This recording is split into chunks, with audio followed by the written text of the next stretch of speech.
Kanalıma hoş geldiniz. Bugün sizlere kış ayında orkide bakımı nasıl olur? Eğer orkideleriniz çiçekli değilse yeniden nasıl çiçek açtırılır?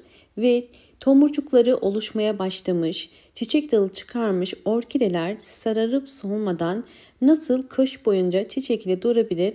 Bunun püf noktalarından bahsedeceğim.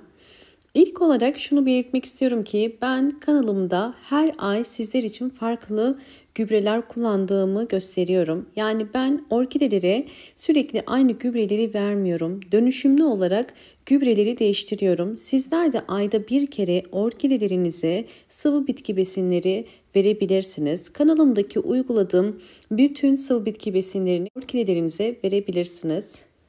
Hemen sizlerle orkidelerinize gönül rahatlığıyla verebileceğiniz kış ayında orkidelerinizi çiçeklendirecek gübre tarifime geçmek istiyorum. Sıvı bitki besinini sirke ve yumurtadan yapacağız. Elimdeki sirke üzüm sirkesi. Sizler üzüm sirkesi dışındaki sirkeleri de kullanabilirsiniz.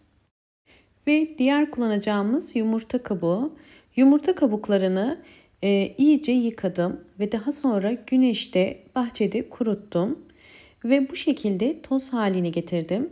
Özellikle toz halinde olması önemli çünkü sirke ile reaksiyona girmesi daha hızlı olacak.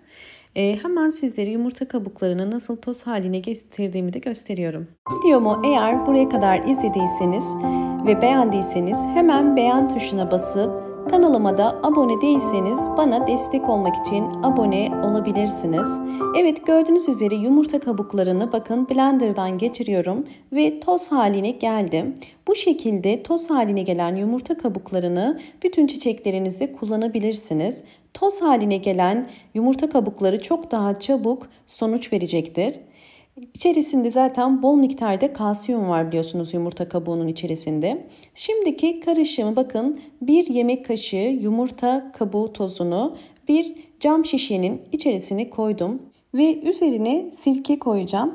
Sirkenin miktarı yumurta kabuğunun bir parmak geçecek kadar olmalı. Yarım su bardağı kadar bakın sirke koyuyorum. Bu bardak 200 milimlik yani 100 milimlik bir sirke koydum ben.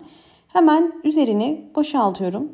Bakın bu şekilde üzerine boşalttım. Yumurta kabukları toz halinde olduğu için gördüğünüz üzere asit ile birleşince hemen reaksiyona girdi. Bunu da zaten köpürmesi ve içerisindeki kabarcıklardan anlayabilirsiniz. Bu işlemi yapmamızın nedeni yumurta kabuğunda yüksek oranda kalsiyum var. Fakat biz bu kalsiyumdan %100 yararlanamıyoruz.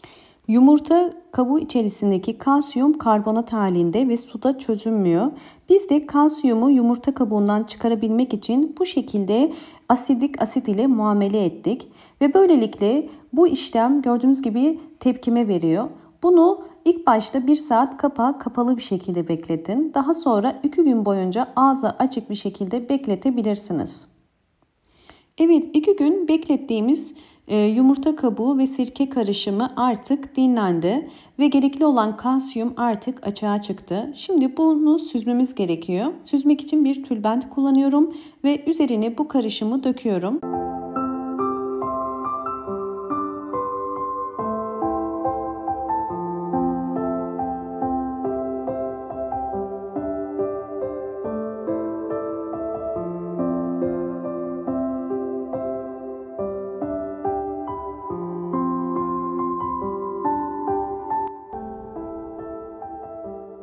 Ben 1 litre suya 10 mililitre hazırlamış olduğum bu yumurta kabuğu ve sirke karışımından koyacağım. Bakın 1 litrelik suyun içerisine şu anda 5 mililitre koyuyorum ve üzerine 5 mililitre daha koyarak toplamda bu ölçüye göre yaptım.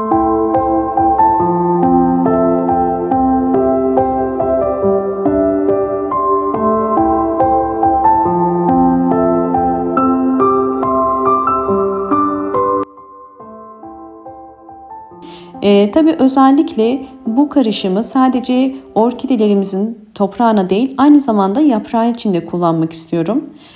Ve bu yüzden bu karışımdan biraz gördüğünüz üzere püskürtme kabına koyacağım.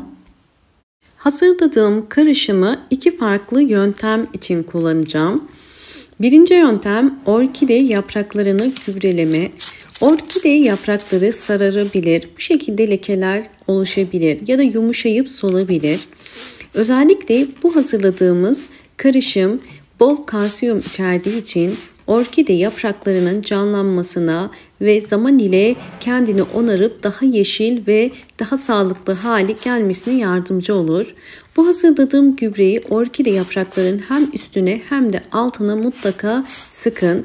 Eğer orkideniz bu durumdaysa haftada bir kere bu karışımı sıkabilirsiniz orkide yapraklarına. Ve ikinci yöntem olarak direkt gübre olarak verme. Özellikle orkideler için yumurta gübresi inanılmaz etkilidir. Bunu ben yıllardır kullanıyorum. Orkidenin kök gelişimini, yaprak gelişimini hem de yeni çiçek dalı çıkarmasını kolaylaştırır. Yine aynı şekilde bakın, bu orkide yapraklarına da sıkacağım.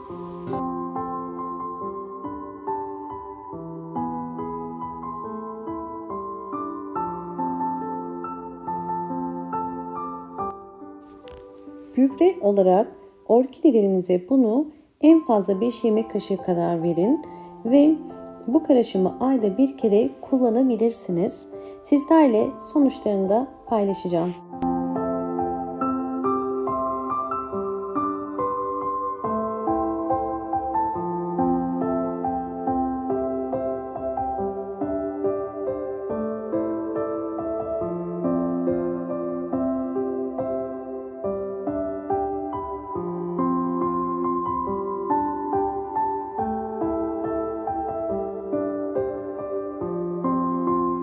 Evet, bunlar videonun başında gösterdiğim orkidelerim. Özellikle diğer önemli bir püf noktadan bahsetmek istiyorum. Orkidelerinize kışın çok fazla su vermeyin.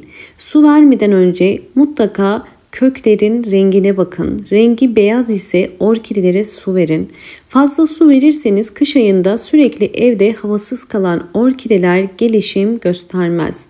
Diğer bir üçüncü önemli püf nokta, mutlaka bol güneş alan bir pencere kenarına kışın konumlandırmanız gerekiyor. Çünkü kış ayında güneş yakıcı olmaz ve orkideler yeterli ışık almadığı için gelişimi yavaşlar.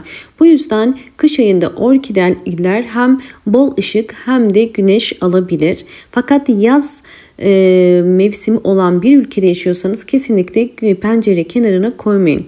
Ve evde kalorifer petekleri yanıyorsa orkidelerinizin yapraklarının kurumaması için ve zaman ile tomurcuklarının sararıp dökülmemesi için mutlaka kalorifer peteklerin üzerine su kaseleri koyun. Bu nem akışını sağlayacaktır ya da saksılarınızın yanına su kaseleri koyabilirsiniz. Orkidelerinizin yapraklarının kurumasını engelleyecektir. Umarım bu videom sizler için faydalı olmuştur. Videomu buraya kadar izlediyseniz ve beğendiyseniz hemen beğen tuşuna basıp kanalıma da abone değilseniz eğer bana destek olmak için abone olabilirsiniz. Bol bol yorumlar yapıp yorumlar kısmında da sorularınız varsa sorabilirsiniz. Hoşça kalın, sağlıkla kalın.